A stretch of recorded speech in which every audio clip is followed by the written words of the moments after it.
Hello everyone and welcome back to my channel. Today's video will be my June wrap-up. So I read a total of 28 books in June, and 3 of them were physical books, but they were all rereads. And I read 24 ebooks. I have a lot of books to talk about, so I'm just going to jump straight in. So the first book that I read in June was Torn by Carrie Cole.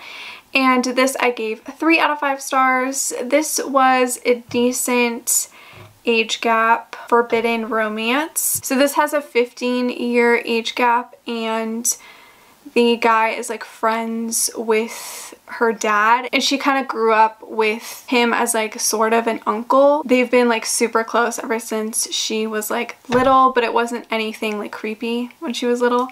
Nothing like that. It's just like when she turns 18, things change a little bit. I'm not explaining this book very well just because I feel like it's very straightforward. It's an age gap. It's kind of forbidden. It was alright, but like overall I didn't find it like super memorable or anything like that. But if you are looking for an age gap romance, I do recommend checking this one out. And then I decided to reread 2 books that are part of a series, and that is Gabriels Rapture and Gabriels Redemption by Sylvain Renard. This is book 2 and book 3 in the Gabriels Inferno series, and I obviously had reread Gabriels Inferno, the first book, for my Passionflix review, which I will link down below. And I had a blast rereading that book, and I just felt like I needed to reread these 2, so I did. I just love Gabriel and Julia so much, and I love this series,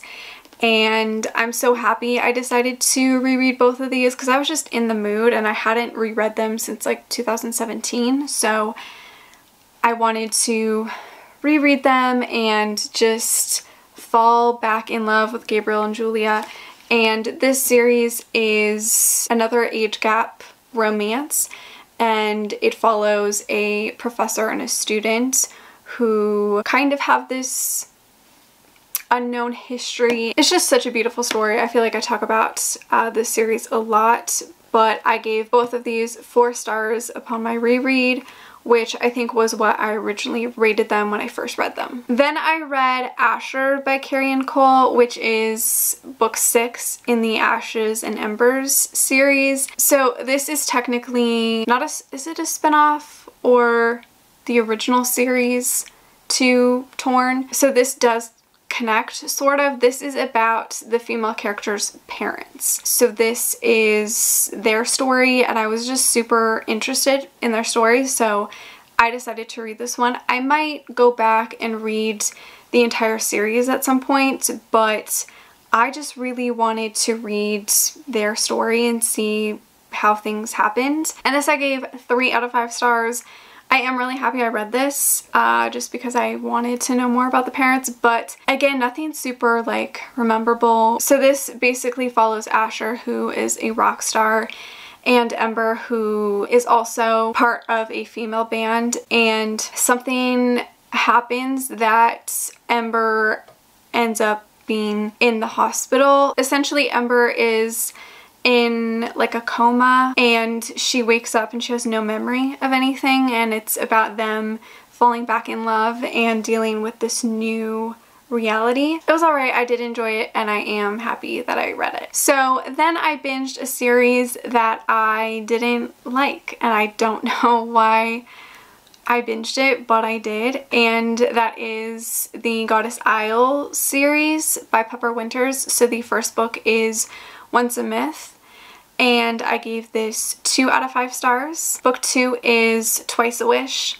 I also gave 2 out of 5 stars for this one. The third book is Third a Kiss. I also gave this one 2 out of 5 stars. And then Fourth a Lie, I also gave 2 out of 5 stars. I've been recommended this series a lot. Like, I'm pretty sure like 3 or 4 people have recommended this series to me, and I have read Pepper Winters in the past, so I was open to reading this, but I also kind of knew that I wasn't going to like it, and I was totally right. This is a dark romance. It's very dark. Like with all of Pepper Winters' books, the first book in the series is not a romance. Like, I feel like all of her series, the first books are never a romance. They're more just like building the story, building the characters, building the setting. It's more trauma, dark based, and the later books in the series become more of a romance. I always forget that when I read Pepper Winters because I hated this first book. It made me uncomfortable. I felt gross, I felt weird, I felt really uncomfortable, and I don't know why I continued. I think I just wanted to know what happened. I have no interest in reading the 5th and final book. So this follows a female character who essentially gets kidnapped and sold to this man who runs like this sex slave island where all of these women become sex slaves. It's also very technology based. There's like this specific like elixir that you take that literally makes you just want to do it like all day long.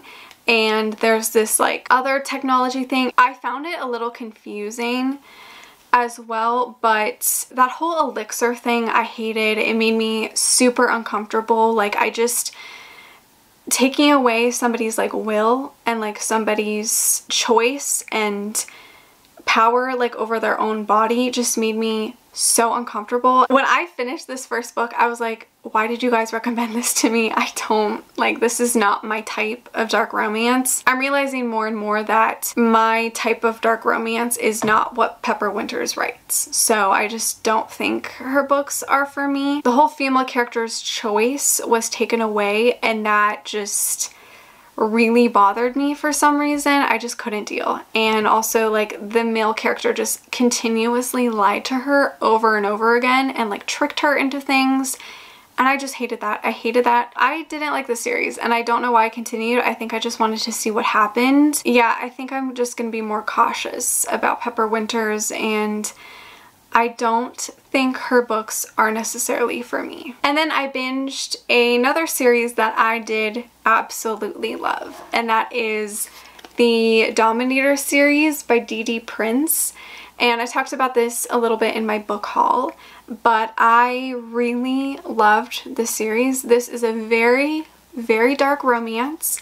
It is a dark mafia sort of arranged marriage romance. This is the first book, which I gave 4 out of 5 stars. I just really loved this, and I want to thank a few of you who recommended this to me because y'all were right. I loved it. So this is about our female character who is recently graduating high school, and her dad has kind of been mixed up in some bad stuff. Essentially, she gets caught in the middle of it, and her dad gifts her to this mafia family, to one of the sons, and he is not a good guy like at all.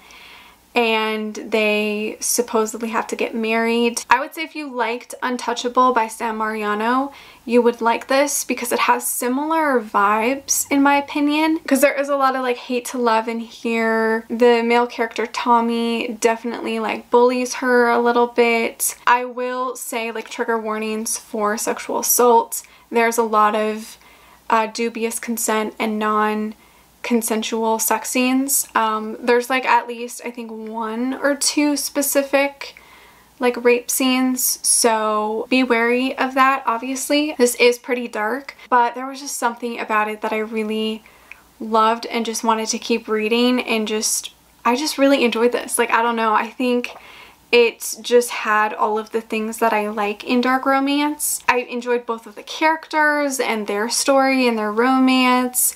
I would say the mafia aspect in here is not really that heavy, and the mafia aspect isn't like family based. Well, it is family based, but it's not like rivals with other mafia families. It's more like rivals with cartels and other business associates. It's more crime based, if that makes sense. I just really loved it. It's a favorite of the year. If you enjoy very, very, very dark romance, I do recommend this one. My only complaint is that it is very, very long. Other than that, I loved it. Then I went ahead and read the second book, which is Truth or Dare, and this is about Tommy's brother. So this follows Dare, and he ends up getting gifted this sex slave from his father because he kind of joked that he wanted like this perfect woman, and so his father decided to gift him this sex slave. And Dare obviously didn't think that his father would take it serious, and now he's definitely regretting it. He's not sure if he actually wants to go through with it. He doesn't want to necessarily piss off his father's business associates, so he goes out to meet our female character, and then he decides that he is going to go through with it, but then set her free once they leave that place. But things don't go to plan. I really enjoyed it. I loved both characters. You also do get to see both of the characters from the first book. They also have a few chapters in here, so I would definitely recommend reading the Dominator first before reading this one. But I loved it. I love both characters, and I obviously gave this book 4 stars. It was just fantastic. I really, really enjoyed it. And then I did read the third book, which is Unbound, which is also kind of a continuation of both books. So there is some POVs from Tommy and Tia and from Dare and Angel. So it's just kind of a continuation. So you have to read the first 2 books before reading this one. And this one I also gave 4 out of 5 stars. Really enjoyed it. Still had the dark elements, but also you got to see both couples just being a couple, and it was great. And then I read TNT, which is a novella for the Dominator, and this is technically 1.5. This takes place between the Dominator and Truth or Dare, so I just decided to read it after I read all 3 books because I didn't want to be spoiled on anything. And this I gave 3 out of 5 stars. It's just a small novella about Tommy and Tia's honeymoon and wedding, and it was nice to kind of read more about them. Yeah, this is just kind of an added bonus, so you don't need to read this one, but I did enjoy it. And then I read Saved by Gigi Prince, which is loosely connected to the Dominator series, and this is about Angel's sister. This I gave 3 out of 5 stars. I just wasn't really into this one for some reason. It's about Holly, who gets taken. I think she ends up getting taken to be sold as a sex slave, but then our male character ends up buying her and like keeping her safe, but he kind of imprisons her a little bit, I guess. I don't know, I just don't feel like this one was as dark as I thought it was gonna be. Like, I thought it was gonna be really, really bad, considering all the things that we heard about this male character in the other books, but I just didn't find him that dark, I guess, but I still enjoyed it. I mean, 3 stars is not a bad rating. It just did not compare to the Dominator for me. Then I read Hooking Him by Aurora Reynolds. This is the 3rd book in the How to Catch an Alpha series, and this I gave 3 out of 5 stars. So this follows our female character who moves to this new town. She's kind of getting away from her family and ex-fiance, and we have our male character who is a detective. I'm blanking on how they meet, but they run into each other, and Calvin is just super interested in her, and then things happen. It is super cute, very insta-lovey. If you love Aurora's books, you'll love this one, but I do feel like there was something missing a little bit, something that just wasn't fully there for me, but I did still enjoy it. Then I continued a series and kind of binged a spin-off series, and I just read a lot by Terry Ann Browning. So I continued the Angels Halo MC series. I had book 5 to book 8 to read, so I decided to go ahead and read all of those. And book 5 is Atonement, which I gave 3 out of 5 stars. Book 6 is Fallen Angel, 3 out of 5 stars. Book 7 is Avenged, which I gave 3 out of 5 stars. And book 8 is Forever Angels, which I gave 4 out of 5 stars. And this is just a motorcycle club romance. It's about all these different characters, and it is super fun. This author's books are always super similar, but I don't know, I just really enjoy her books. Like, I don't really give them high ratings, but I do enjoy her books. I just like all the characters, and I love how they're all like very family focused. I was in the mood to read Terry Ann Browning's books, so I decided to just continue the series, And then I also did read her spin-off of the Angels Halo MC series. So it's Angels Halo MC Next Gen. So I read that spin-off series. The first book is Salvation, which I gave 3 out of 5 stars. Book 2 is Sweet Agony, which I also gave 3 out of 5 stars. Book 3 is Savoring Mila, which I gave 3 out of 5 stars. And this is also connected to a spin-off of her Rockers series, but you don't need to read that series before reading this one. And then book 4 is Surviving His Scars, which I gave 3 out of 5 stars as well. So obviously this is a spin-off of the Halos MC series, so you do kind of need to read the first initial series before reading this one, because this is just about all of the kids. I honestly have been reading this author's works for years, and it was just kind of, I don't know, it just feels like very nostalgic, very homey to me. I don't know why. Yeah, I just was in the mood for something short and sweet and like to the point, so I binged all of those books. Then I don't really know what kind of mood I was in, so I decided to just reread Release Me by Jay Kenner. And this is the first book in the Stark series. It initially was a trilogy, and then I know she's released more books featuring these 2 main characters. And this I read back in 2014, so I hadn't read it since then. It was nice to reread it. I gave it 3 stars. I had initially given it 3 stars when I first read it, so my rating did not change. I don't know if I want to continue this series, to be honest, like if I want to continue rereading it to continue the next books. Because I've only read the first 3. So this follows Nikki, who is just trying to figure out her life. She has moved to LA, I think, or California. I can't exactly remember what the company is, but basically she's an assistant for this company, and they get invited to this party for like this artwork and stuff, and it's basically an opportunity where she can build some like business associates and help her boss. She ends up meeting Damien, who is super intrigued and interested in her. He is very kind of mysterious, kind of very like secretive, and he kind of offers her this deal, sort of. It's very like 50 Shades-esque, you know, kind of that vibe. I mean, they came out all around the same time, I feel like. I don't know, there's something about this that I didn't like love. I am happy I decided to reread this, because obviously it had been so long that I kind of forgot what happened and who the characters were, essentially. So I feel like I will try to reread the series though. I do like the characters, I just don't think like their story is that like captivating. Their story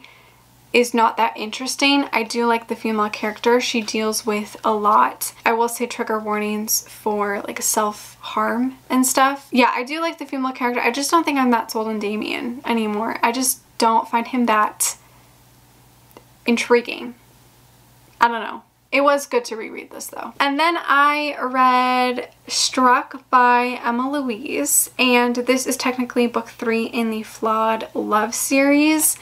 I think they're all companion books.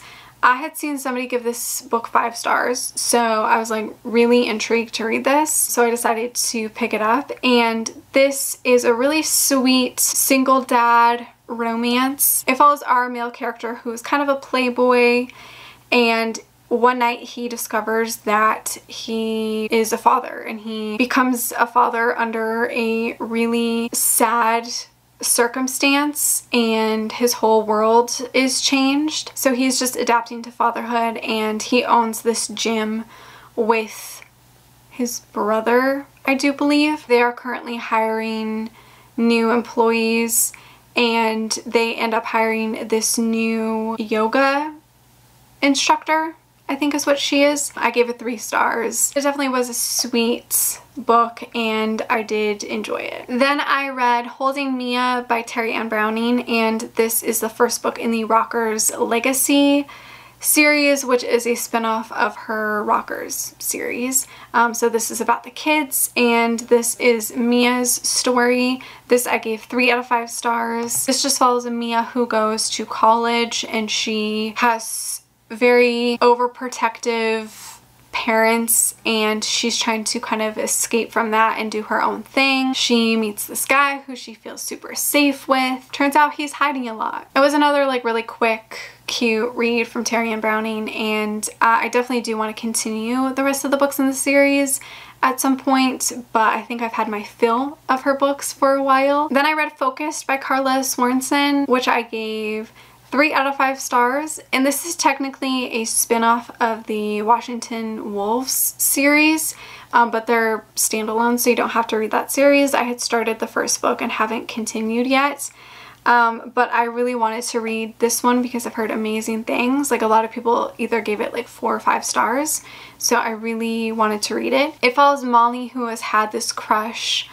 on this guy for years, and she did something when she was a teenager that both affected them. She kind of paid for that mistake for a very long time. Now it's years later, and Molly is working for this football team, and Noah gets traded to this team. So now they have to kind of confront their past and whatever lies in their present and future, and it was pretty cute. I did like both characters. I just wasn't fully into it for some reason. I don't know. I also really loved the whole like family dynamic. They're such a great family, and I do want to continue the Washington Wolves series now. Yeah, there was something that I didn't fully love, but I can't exactly explain it. Then I read the next book, which is Faked, which I also gave 3 out of 5 stars. Claire has had a crush on her twin sister's best friend, Finn, forever. She has always had a crush on him. And one day, Claire's twin sister gets invited to this dinner with Finn and his family. And unfortunately, her twin sister can't go, so she makes Claire go in her place instead. So Claire thinks this is going to be the opportunity that Finn is going to see her in this whole new light, but turns out Finn ends up getting sick and asks his brother to go instead. It was really adorable. I liked both characters. I liked their romance. I liked how Claire stood up for herself a lot, but I do wish that Claire was more honest. I think that's how you say his name, Boyer. I wish she was more honest with him, but other than that, it was cute. I will probably read the next book that comes out in this series of like standalones, because I do enjoy reading about the Ward family. And then the last book I read in June was Vicious by A.E. Murphy, and this I gave 3 out of 5 stars. This is a dark bully romance. So this follows Imogen, who has been bullied by Kane ever since she was little. He just always was mean to her, picked on her, made fun of her, and that grew worse as they got older. It just spans like multiple years, and it kind of goes back and forth between like when they were kids and teenagers and then in the present time. I enjoyed it, but I definitely didn't like when we were more like in the present time. I think that kind of ruined it for me, because I loved both characters. Their story was really interesting. I don't know how I feel about this book, because there was parts I loved and there were parts I just didn't like, because I feel like if it wouldn't have went in that one direction, I would have loved it. And I feel like it did take me a while to get into the book. Like, I feel like a good couple of chapters before I was fully into it. I definitely loved like the teenager stuff, because I thought that was really cute and really sweet, and I loved how they both like fell in love with each other. I really enjoyed that. So yeah, very mixed feelings on this one. Alright, so that is it for my June wrap up. I hope this video was not super long. Let me know how many books you read in June and which one was your favorite. Thank you so much for watching. Make sure to give this video a like, subscribe, follow me on all my other social media, and I will see you guys in my next one. Bye!